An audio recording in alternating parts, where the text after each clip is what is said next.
নমস্কার বন্ধুরা, এটা গত ভিডিওতে যেটা দেখিয়েছিলাম দেশি জামরুল গাছ।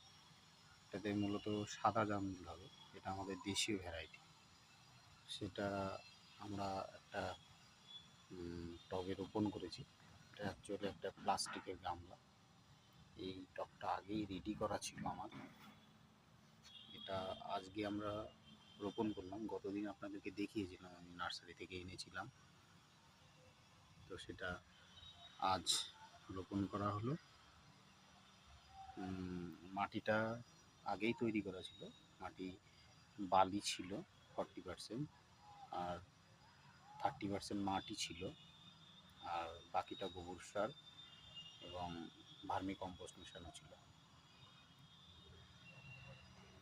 এর পরবর্তী পদক্ষেপ এই গাছের উপরে কী করি আমি সেটা আপনাদেরকে আপডেট দেব। এখন এই পর্যন্তই।